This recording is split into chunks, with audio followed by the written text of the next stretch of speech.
Hi friends, എല്ലാവർക്കും നമ്മുടെ ഈ വീഡിയോയിലേക്ക് സ്വാഗതം. അപ്പോൾ നമ്മളിന്ന് വന്നിരിക്കുന്നത് സോഷ്യൽ സയൻസ് ക്വിസുമായിട്ടാണ് വന്നത്. അപ്പോൾ കുറേ കൂട്ടുകാർ നമ്മുടെ അടുത്ത് പറഞ്ഞിട്ടുണ്ടായിരുന്നു 8, 9, 10 ക്ലാസ് ചാപ്റ്റർ വൈസ് വീഡിയോ ഇടാൻ വേണ്ടിയിട്ട്.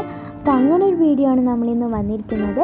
കൂട്ടുകാർ അവസാനം വരെ കണ്ട് അഭിപ്രായം പറയാൻ മറക്കല്ലേ.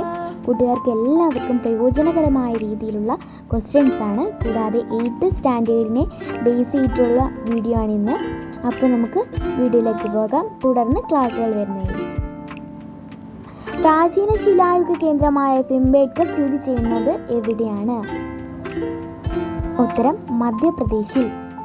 അടുത്ത ചോദ്യം, സൂക്ഷ്മശിലായുഗം എന്ന് വിളിക്കുന്ന യുഗം? ഉത്തരം മധ്യശിലായുഗം. മാമത്തിനെ പുനഃസൃഷ്ടിക്കുന്ന ദൗത്യത്തിന് നേതൃത്വം കൊടുത്ത ഫോസിൽ ശാസ്ത്രജ്ഞൻ? ഉത്തരം ടോറി ഹെറിഡ്ജ്. മനുഷ്യൻ സ്വയം നിർമ്മിക്കുന്നു എന്ന പ്രസിദ്ധമായ ഗ്രന്ഥം രചിച്ചതാരാണ്? ഉത്തരം വി ഗോൾഡൻ ചൈൽഡ്. അടുത്ത ചോദ്യം, കളിമൺ പാത്രങ്ങൾ നിർമ്മിച്ചു തുടങ്ങിയത് ഏത് യുഗത്തിൽ? ഉത്തരം നവീന ശിലായുഗം. അടുത്ത ചോദ്യം, നവീന ശിലായുഗത്തിലെ മനുഷ്യജീവിതത്തെക്കുറിച്ച് തെളിവ് ലഭിക്കുന്ന പ്രധാന സ്ഥലങ്ങളിലൊന്ന്? ഉത്തരം ജാർമോ, ഇറാഖ്. അടുത്ത ചോദ്യം, കേരളത്തിലെ പ്രധാന നവീന ശിലായുഗ കേന്ദ്രമായ എടക്കൽ ഗുഹ സ്ഥിതി ചെയ്യുന്നത് എവിടെയാണ്? ഉത്തരം വയനാട് ജില്ലയിൽ.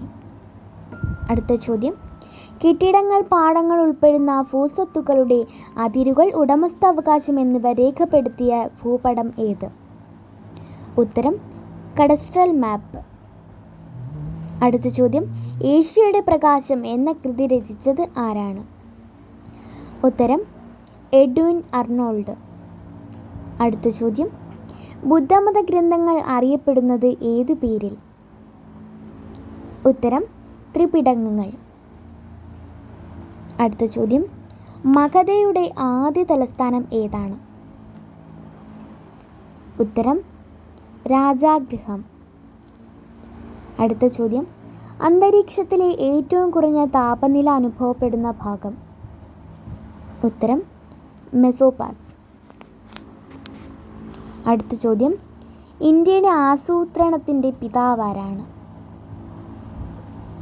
ഉത്തരം എം വിശ്വേശ്വരയ്യ. അടുത്ത ചോദ്യം, ആസൂത്രണ കമ്മീഷൻ രൂപീകരിച്ചത് എന്നാണ്? ഉത്തരം 1950 മാർച്ച് 15. അടുത്ത ചോദ്യം, നീല വിപ്ലവം ഏതു മേഖലയുമായി ബന്ധപ്പെട്ടിരിക്കുന്നു? ഉത്തരം മത്സ്യം. നമുക്ക് കുറേ നാളുകൊണ്ട് ബോണസ് ചോദ്യം ഇല്ലായിരുന്നു, ഇന്ന് ബോണസ് ചോദ്യമുണ്ട്. അപ്പോൾ ബോണസ് ചോദ്യം ഇതാണ്: അണക്കെട്ടുകൾ ഇന്ത്യയുടെ വികസനത്തിൻ്റെ ക്ഷേത്രങ്ങളാണെന്ന് പറഞ്ഞത് ആരാണ്? കൂട്ടുകാർ കമൻറ്റ് ചെയ്യാൻ മറക്കല്ലേ. അപ്പോൾ എല്ലാവരും കമൻറ്റ് ചെയ്യണം. അടുത്ത വിന്നർ നമ്മൾ അടുത്ത വീഡിയോയിൽ പറയുന്നതായിരിക്കും. അപ്പോൾ എല്ലാവർക്കും ഗുഡ് ബൈ.